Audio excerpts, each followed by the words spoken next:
Hello everyone. क्या हाल है प्यारे बच्चों, कैसे हो आप सभी प्यारे बच्चों। आज की इस क्लास के अंदर हम सीखने वाले हैं विलोपन विधि, दैट मीन्स एलिमिनेशन मेथड। हम यहाँ पर सीखेंगे एलिमिनेशन मेथड होता क्या है, उसके बारे में एक एक पॉइंट जानेंगे। कोई भी पॉइंट हम छोड़ने वाले नहीं हैं, आपको एक एक चीज़ हम बताएंगे। एक एक पॉइंट टू पॉइंट यहाँ पर डिस्क्राइब किया जाएगा, उसका वर्णन किया जाएगा। साथ ही साथ कहीं पर भी आपको कोई तकलीफ नहीं होगी आज के बाद, यदि आपने ये वीडियो देख लिया तो। पूरा वीडियो के देख के जाना है। अच्छा लगे तो लाइक शेयर एंड सब्सक्राइब जरूर करना है, और ज़्यादा से ज़्यादा आप लोग क्या करेंगे, सपोर्ट करेंगे, जिससे कि और ऐसे ही शानदार वीडियो आप लोगों के लिए लाते रहें। चलिए तो सीखते हैं विलोपन विधि। विलोपन का मतलब जैसे नाम से ही दिख रहा है, क्या, गायब करना। विलोपन का मतलब क्या होता है, गायब। विलोपन गायब करना, एलिमिनेशन हटाना। अब हटाया किसको जाता है भाई, अपने पास जो समीकरण दिए होते हैं, दो समीकरण है यहाँ पे, और दोनों समीकरण में दो दो वेरिएबल दिए हैं। किसी भी समीकरण में यदि एक वेरिएबल आ जाए और दूसरे में दो वेरिएबल आ जाए तो विलोपन विधि लगाने की जरूरत ही नहीं है, वो तो हम सीधा ही निकाल लेंगे। लेकिन विलोपन विधि की तब जरूरत पड़ती है जब अपने पास दो वेरिएबल है, दो ही समीकरण है, ठीक है। तो निकाले कैसे, तो विलोपन विधि से हम क्या करते हैं, किसी भी एक चर को, चाहे तो एक्स और वाई है तो एक्स को गायब कर लो या वाई को गायब कर लो। अब ये गायब होंगे कब, जब हम समीकरणों को जोड़ेंगे या घटाएंगे तब ये गायब होंगे। अब जोड़ने या घटाने पर सीधे तो गायब नहीं हो जाते, कुछ तरीके इसके अंदर अप्लाई करने पड़ते हैं, तब जाकर ये क्या होते हैं, गायब होते हैं। सीधे सीधे गायब नहीं होते हैं कि भाई चलो लो छूमंतर गायब हो जा, ऐसा कुछ नहीं है भाई। क्या है, इनको अपने जो मेथड्स है वो लगाकर क्या करना पड़ता है, गायब करना पड़ता है। इत्मीनान से देखिएगा, सीखते हैं अच्छे से। देखो अपने पास क्या है, ये समीकरण ये दे रखा है। मैं चाहता हूं इस समीकरण को थोड़ा और बदलाव किया जाए इस समीकरण में। रीजन क्या है कि x को मैं उड़ाऊं तो यहां पर भी देखो x का जो गुणांक है 2 है, यहाँ x का गुणांक 4 है, नहीं उड़ सकता, गायब नहीं हो सकता एलिमिनेशन मेथड से, ठीक है। यहां अगर मैं y को उड़ाना चाहूं, यहाँ y है और y का गुणांक 1 है, यहाँ y का गुणांक 2 है, ये भी नहीं उड़ सकता। तो करे क्या, मतलब मुझे किसी न किसी समीकरण के जो वेरिएबल है उनके गुणांक बराबर करने पड़ेंगे। क्या करने पड़ेंगे, किसी भी समीकरण के दूसरे समीकरण से वेरिएबल बराबर करने पड़ेंगे। मानिए अगर इसका x 4 है ना, x का गुणांक 4 है, तो इस वाले समीकरण का मैं 4 करूं गुणा करके 2 को, ठीक है। तब जाकर मैं x को उड़ाऊं, या y को क्या कर लूं, मैं 2 कर लूं, क्या कर लूं मैं 2 कर लूं, तब जाकर मैं इसको उड़ाऊं। चलिए तो करते हैं। उससे पहले थोड़ा सा क्या है, जो अपने पास समीकरण दिए गए हैं इनमें थोड़ा सा परिवर्तन करना है, ठीक है। अब देखो पहला और दूसरा जो समीकरण है मैं इनको हटा देता हूं अभी। रीजन क्या है, क्योंकि इनका थोड़ा सा मॉडिफाई करना है, हमें थोड़ा सा बदलाव करना है, तो वो हमें पहले करना पड़ेगा। करते हैं बदलाव। पहला वाला जो समीकरण है अपने पास कितना है, 2x प्लस में y और बराबर, इसमें 6 को इधर भेज देता हूँ तो अपने पास क्या हो जाएगा, 6। यहाँ माइनस का था, इधर जाते ही ये प्लस का होगा, पक्षांतर हो जाएगा। और अब आप मानिए इसे समीकरण 1, ठीक है। अब देखो समीकरण 2 में भी बदलाव करूंगा, मानिए माइनस के 4 को मैं उधर भेजूंगा तो मेरे पास इधर हो जाएगा 4x माइनस के 2y बराबर में प्लस के 4 हो जाएगा, और इसे मैं मानूंगा अब समीकरण सेकंड। क्या आप समझे अच्छे से, कहीं कोई दिक्कत नहीं ना, अच्छे से सीख रहे हैं ना आप लोग। दिक्कत है तो बता दीजिएगा, वैसे कोई प्रॉब्लम है नहीं, फिर भी है ना। चले आगे। अब क्या करना है मेरे भाई, देखो मैं सबसे पहले x को उड़ाऊंगा। x को उड़ाऊंगा तो x का जो गुणांक है 2, इसको इस वाले समीकरण के गुणांक के बराबर करना है। इसीलिए मुझे समीकरण 1 को 2 से गुणा करना पड़ेगा, क्योंकि ये 4 कब आए यहाँ, तो मैं 2 को 2 से गुणा कर दूं तब आए। माने ये तो हमें बनाना है, यहाँ 2 से गुणा कर दूंगा तो ये हो जाएगा, ठीक है। अच्छी बात है, समझ गए ना आप लोग, समझे नहीं समझे। तो क्या करेंगे भाई, आगे आगे आप लिखेंगे समीकरण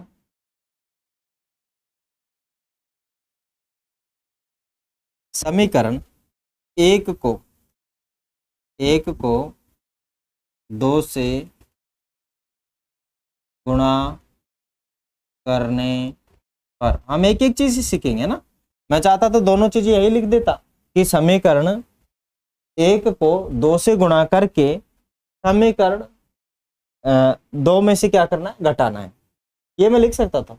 लेकिन एक एक चीज समझेंगे। पहला है कि भाई मैं इस एक समीकरण को मैं 2 से गुणा करूंगा। 2 का मतलब है कि भाई जो मेरे पास है ना, मेरे पास 2x है, 2x प्लस में y बराबर में जो 6 है, इसको मैं इधर भी और इधर भी माने दोनों तरफ मैं क्या करूंगा, मल्टीप्लाई करूंगा।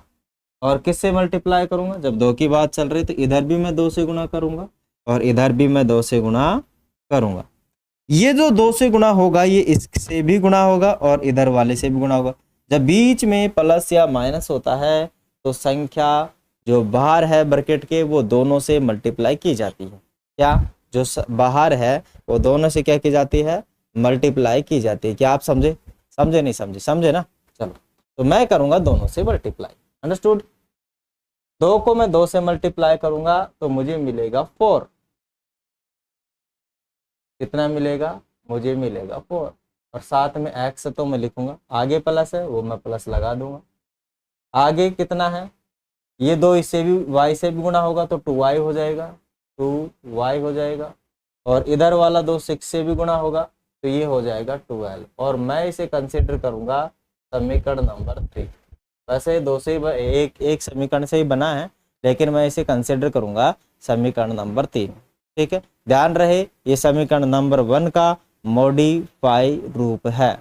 ठीक है, अब मुझे क्या करना है, इस वाले समीकरण को माने जो पहला वाला समीकरण था उसी का वेरिएबल का जो गुणांक है उसको मैंने चेंज किया है। दैट मीन्स जो भी मैं घटाऊंगा गुणा करूंगा, ये घटाऊंगा या भाग करूंगा वो किससे करूंगा, समीकरण 2 से। आगे लिख देंगे समीकरण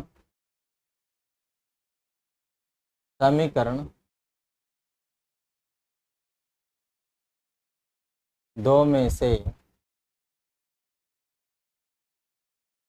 समीकरण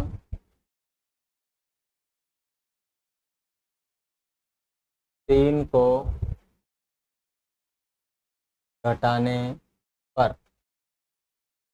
अभी घटाने का और जोड़ने का लफड़ा क्या है समीकरणों का, पहले वो भी जान लेते हैं। बार बार दिक्कत देता है, घटाओ जोड़ो, अब बच्चा कंफ्यूज हो जाता है, ये घटाते तो कब है, जोड़ते कब है।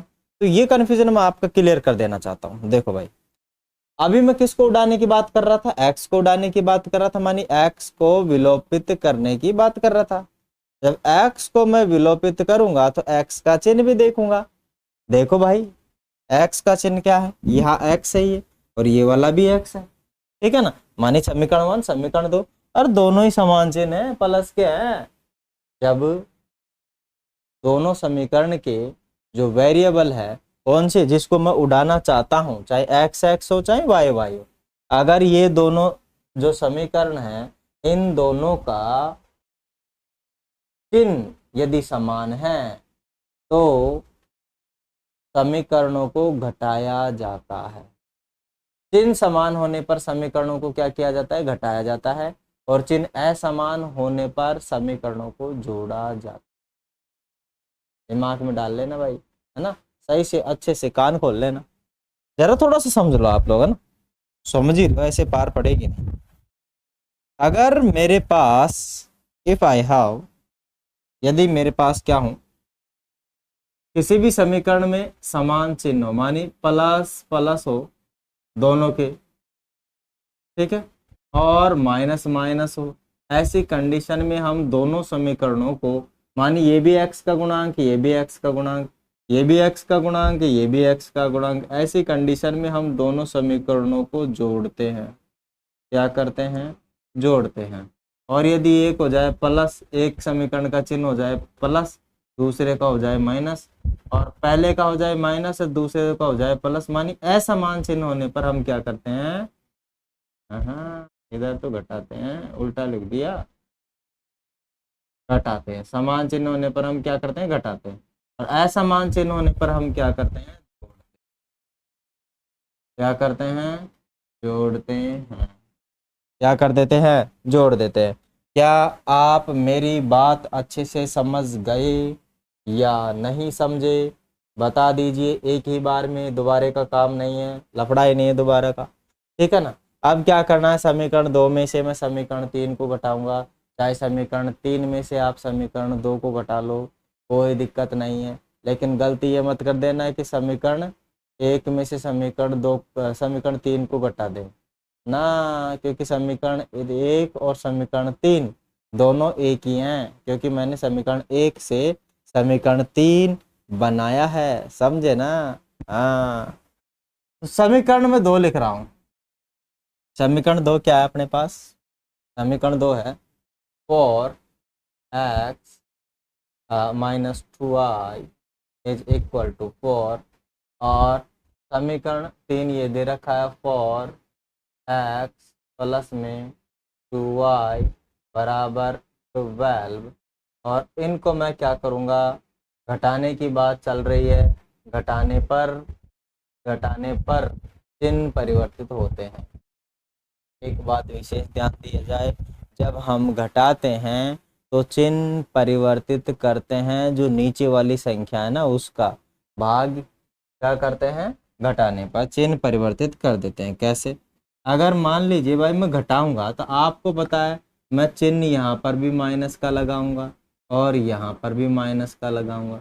जब ये माइनस का चिन्ह इस 4x से गुणा होगा तो माइनस का 4x बनेगा, और ये चिन्ह जब 2y से गुणा होगा तो माइनस के 2y बनेगा, और इधर भी गुणा होगा तो माइनस का 12 बनेगा। इसीलिए हम ये जो गुणा वाला प्रोसेस है माइनस का, वो न दिखाकर सीधा घटा लेते हैं। क्या करते हैं मेरे प्यारे बच्चों, सीधा का सीधा घटा लेते हैं। चलिए, तो अब मैं क्या करूंगा, ये प्लस की संख्या है, आपको पता है ये भी प्लस की संख्या है, तो चिन्ह जो अब आएगा किसका आएगा, माइनस का। ये प्लस वाला चिन्ह हो तो नीचे माइनस वाला लगा दो, ये प्लस वाला चिन्ह है तो माइनस वाला लगा दो, ये प्लस वाला चिन्ह है माइनस वाला लगा दो, और माइनस वाला चिन्ह है तो प्लस वाला लगा दो। अब ऊपर वाला चिन्ह किसी काम का नहीं है, ऊपर वाला चिन्ह किसी भी काम का नहीं है, ये वाला चिन्ह किसी काम का नहीं है, चिन्ह नीचे वाला ही काम करेगा, ऊपर वाला चिन्ह अब किसी काम का नहीं है। अब जरा देखो, ये प्लस की संख्या ये माइनस की संख्या, प्लस में से माइनस मानी 4x में से माइनस के 4x गए तो 0 बचेगा, ये भी माइनस की ये भी माइनस की, इसीलिए जोड़ने पर क्या आएगी, माइनस ही आएगी। जोड़ने पर क्या आएगा, माइनस ही आएगा। 2 और 2 4, साथ में y है तो y लगा दो, बराबर का चिन्ह है तो बराबर लगा दो, ये माइनस का 12 ये प्लस का 4, मानी 12 में से 4 भेजो, 12 में से 4 बचो तो 8 बचेगा, लेकिन संख्या माइनस की बड़ी थी तो यहाँ पर माइनस की ही संख्या आएगी। समझे? समझे नहीं समझे? चलो, अब ये माइनस से माइनस उड़ जाएगा, ठीक है, और 4 से क्या कर लोगे आप, ये 4 गुणा में है उधर जाएगा तो भाग में, तो y बराबर 8/4 आएगा, 4 से आप इसे काटोगे 2 बार तो y इज इक्वल टू 2। चाहे तो आप आगे बिना y का मानी बिना एलिमिनेशन मेथड लगाए आप y का मान किसी भी समीकरण में, समीकरण 1 2 3 में रखकर x का मान निकाल सकते हैं, परंतु मैं विलोपन विधि प्रयोग कर रहा हूं और आपको भी विलोपन विधि सिखा रहा हूं, इसीलिए हमें विलोपन विधि ही अगले मेथड में अप्लाई करनी है। क्या करनी है, अगले मेथड में अप्लाई करनी है। दैट्स वाई मुझे क्या करना होगा, मैं आगे भी विलोपन विधि ही लगाऊंगा। ठीक है, क्या लगाऊंगा, आगे भी विलोपन विधि ही लगाऊंगा। क्या लगाऊंगा, विलोपन विधि। इसीलिए मैं इसको हटा देता हूं, आप लोग फोटो कॉपी कर लेना। ठीक है, जो लोग लिखना चाहे, जो लोग नहीं लिखना चाहे न लिखें। अब देखो, अपने पास समीकरण कितना था, समीकरण 1 और 2 पहले से ही अवेलेबल है, ये मैंने पहले ही लिख रखे हैं, नहीं हटाए मैंने। ठीक है, अब देखो पिछली बार तो मैंने मेरे भाई उड़ाया था x को, अब मैं उड़ाऊंगा y को। उड़ाने का मतलब है एलिमिनेट करूंगा, एलिमिनेट का मतलब है एलिमिनेशन मेथड। एलिमिनेशन मेथड को इंग्लिश में बोलते हैं विलोपन विधि। तो मैं इसी को ही उपयोग में लूंगा। लेकिन इस बार मैं पहले x को उड़ाया था, पहले x को विलोपित किया था, अब इस बार मैं y को विलोपित करूंगा। क्या करूंगा? y को विलोपित करूंगा। y को विलोपित करूंगा तो आपको पता है मुझे y के गुणांक बराबर करने पड़ेंगे। समझे? नहीं समझे? y का गुणांक कितना? -2। इधर कितना? 1। तो इधर 2 है तो इधर भी मैं 2 करूंगा, तभी जाकर y विलोपित होगा और x का मान आएगा। समझे?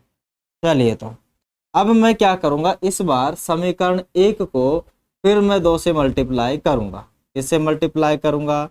2 से मल्टीप्लाई करूंगा। ठीक है, पिछली बार भी मैंने 2 से ही मल्टीप्लाई किया था, इस बार भी मैं 2 से ही मल्टीप्लाई करूंगा। तो आगे लिखूंगा मैं समीकरण 1 को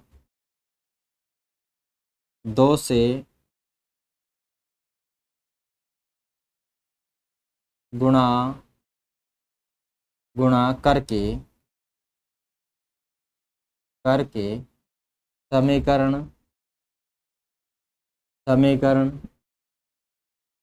समीकरण 1 में जोड़ने पर। ये तो मामला ही गड़बड़ हो गया गुरुजी, पिछली बार तो आपने घटाया, इस बार जोड़ काहे को कर रहे हैं आप? बेटा जोड़ हम इसीलिए कर रहे हैं क्योंकि पिछली बार तो 2x और जो 4x था उनके जो चिन्ह थे समान थे, मानी प्लस प्लस के थे। माइनस माइनस के हो तो भी घटेंगे, प्लस प्लस के होंगे तो भी घटेंगे। मैंने ये पहले पिछले वाले पेज में अच्छे से समझाया है। यहाँ पर पिछले वाले पेज में मैंने आपको समझाया था कि समान चिन्ह होने पर हम समीकरणों को घटाते हैं और असमान चिन्ह होने पर समीकरण हम जोड़ते हैं, ऐड करते हैं। क्या करते हैं प्यारे बच्चों? जोड़ते हैं, ऐड करते हैं। क्या चीज़ें समझे आप लोग? अरे भाई समझे नहीं समझे? समझे ना? चलो तो बहुत अच्छी बात है, आप लोग सही से समझ रहे हो। अब मुझे क्या करना है? मुझे करना है समीकरण, पहले तो 1 को किससे गुणा करूंगा? 2 से। तो समीकरण 1 मेरे पास क्या है वो लिख लो। समीकरण 1 है आई हैव 2x प्लस में 1y या y इज इक्वल टू कितना है मेरे पास? 6। समीकरण 1 है, इधर भी मैं इसके मल्टीप्लाई करूंगा 2 से, क्योंकि मैंने पहले ही बोल दिया है कि भाई मैं 2 से ही गुणा करूंगा। इधर भी मैं 2 से ही गुणा करूंगा। ठीक है, ये अंदर मल्टीप्लाई होगा, है ना? ये अंदर मल्टीप्लाई होगा तो इससे भी होगा गुणा, इससे भी होगा। तो ये कितना हो जाएगा? 4x हो जाएगा, प्लस में ये कितना हो जाएगा? तो y हो जाएगा, और ये हो जाएगा आपका 12। कितना हो जाएगा मेरे प्यारे बच्चों? 12 हो जाएगा। ठीक है, अच्छी बात है। समीकरण नाम दे दो इसको। अब देने की ज़रूरत नहीं, अब क्या नहीं है, देने की ज़रूरत नहीं, क्योंकि मैंने इधर क्या लिख दिया है? समीकरण 1 को 2 से गुणा करके समीकरण 2 में से 2 में जोड़ने पर, ना यहाँ 2 लिखना है। 2 में जोड़ने पर समीकरण 2 में क्या करेंगे हम? इसे जोड़ देंगे। तो समीकरण 2 कौन सा है भाई? समीकरण 2 ये रहा, इधर वाला। ठीक है, 4x वाला समीकरण 2। तो यहाँ हो जाएगा 4x। ठीक है, ये गुणा करने पर ये बन गया। अब गुणा करने पर ये बन गया तो हम क्या करेंगे? जोड़ेंगे दोनों समीकरणों को। क्यों जोड़ेंगे वो भी मैं बता देता हूँ। 4x प्लस में 2y बराबर 12, और इधर वाले का क्या था अभी समीकरण 2? 4x माइनस के 2y बराबर में कितना हो जाएगा? बराबर में हो जाएगा 4। ठीक है, अब जरा समझो, इधर भी चिन्ह, इधर भी वेरिएबल समान है, कांस्टेंट समान है x का, और इधर भी y का कांस्टेंट समान है, या फिर बोले तो अचर पद समान है। ठीक है, या गुणांक क्या है? समान है। अब मैं जोड़ ही क्यों रहा हूँ? देखो ये तो माइनस का है, ये पूरी संख्या किसकी है? माइनस की। कौन सी वाली संख्या?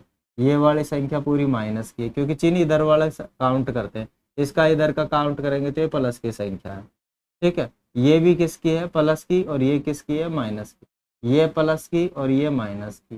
तो 2x 2y में से 2y चला गया तो क्या बचेगा, 0। 2y में से 2y चला गया तो क्या बचेगा मेरे भाई, 0 बचेगा। 2y में से 2y गया तो क्या बचेगा, 0 बचेगा। ठीक बात है, बहुत अच्छी बात है, ठीक है ना।